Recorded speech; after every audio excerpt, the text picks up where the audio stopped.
بسم اللہ الرحمن الرحیم۔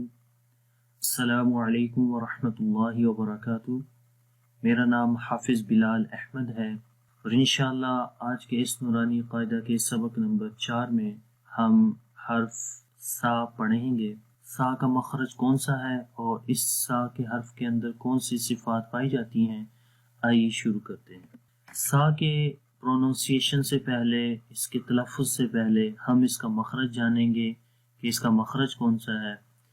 تو جب زبان کی نوک کو ثنایا علیہ کے کناروں پر لگائیں گے اس وقت سا ادا ہوتا ہے۔ ثنایا بولتے ہیں دو کو عربی کے اندر اور علیہ بولتے ہیں اوپر والے۔ مطلب یہ ہوا کہ اوپر والے جو دو سامنے کے جو دانت ہیں ان کو ثنایا علیہ بولتے ہیں۔ یہاں پر امیج میں آپ دیکھ سکتے ہیں یہ ثنایا علیہ ہے۔ تو پچھلے جو تا کا ہم نے مخرج پڑھا تھا اس میں ہم نے زبان کی نوک ثنایا علیہ کی جڑوں پر لگائی تھی۔ اب کیا ہو رہا ہے، اب اس سا کے اندر زبان کی نوک کو ثنایا علیہ مطلب اوپر کے جو سامنے کے جو دانت ہیں دو، ان کی کناروں پر لگا رہے ہیں۔ تو یہاں پر امیج میں آپ کو واضح طور پر نظر آ رہا ہے کہ یہ زبان کی نوک ثنایا علیہ اوپر والے جو دو دانت ہیں ان کے کناروں پر لگ رہی ہے۔ تو اس سے یہ 3 حروف ادا ہوتے ہیں۔ یہاں پر بھی امیج میں بھی آپ دیکھ سکتے ہیں۔ تو 3 حروف ہیں و ذال سا۔ تو ہم ابھی سا پڑھ رہے ہیں، تو اس حرف کو نرمی کے ساتھ پڑھتے ہیں۔ اس کا مخرج آپ کو پتہ چل گیا ہے۔ اب اس کی ہم پریکٹس کریں گے۔ آپ نے میرے ساتھ پڑھنا ہے سا سا سا، سافٹ آواز رہے گی اس کے اندر، اور اس زبان کی نوک اوپر والے دانتوں کے یعنی ثنایا علیہ کے کناروں پر لگے گی۔ اس کی مثالیں پڑھتے ہیں۔ سا زبر سا۔ تو ایک اور چیز یاد رکھیں کہ جب بھی کسی بھی حرف کے اوپر زبر زیر پیش آتی ہے اس حرف کو لمبا نہیں کرنا آپ نے، ٹھیک ہے۔ تو یہاں پر وہی لکھا ہوا ہے زبر زیر پیش ہے سا کے اوپر، ہم نے لمبا نہیں کرنا، لیکن آپ نے جو غور کرنے والی چیز ہے وہ سا کی آواز ہے کہ اس کی آواز کیسی رہتی ہے اور کون سی جگہ سے نکل رہی ہے۔ سا زبر سا، سا زیر سی، سا زیر سی، سا پیش سو، سا پیش سو، بغیر جوڑ کے پڑھیں گے۔ سا سی سو، سا سی سو۔ یہ تھی اس کی مثالیں۔ اب ہم دیکھتے ہیں کہ اس حرف کے اندر کون سی صفات پائی جاتی ہیں۔ تو پہلی جو صفت ہے وہ صفت ہمس ہے۔ ہمس کے اندر ہوتا کیا ہے کہ سانس جاری رہتا ہے، آواز کے اندر پستی آ جاتی ہے۔ ہمس کا مطلب ہوتا ہے پستی، یعنی آواز آہستہ سے ضعیف ہو جاتی ہے، کمزور ہو جاتی ہے۔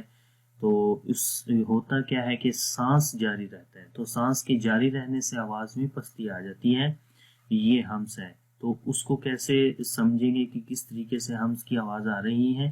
تو یہاں مثال میں آپ دیکھیں حمزہ سا زبر اس۔ تو جب ہم اس پڑھیں گے تو دیکھیں آخر میں ہو کیا رہا ہے، سانس جاری رہ رہا ہے۔ اس اس، نرمی کے ساتھ آپ نے پڑھنا ہے اور زبان کی نوک کو ثنایا علیہ کے کناروں پر بھی لگانا ہے۔ اس کے بعد سیکنڈ جو صفت ہے وہ رخاوت کی صفت ہے۔ رخاوت کا مطلب ہوتا ہے نرمی۔ نرمی کے ساتھ ان حروف کو، اس حرف کو پڑھیں گے، اور آواز جو ہے وہ رخاوت میں ہوتا کیا ہے کہ آواز مخرج میں جاری رہتی ہے، بند نہیں ہوتی، کیونکہ رخاوت کا جو اپوزٹ تھا، جو مخالف تھا، وہ شدت تھا۔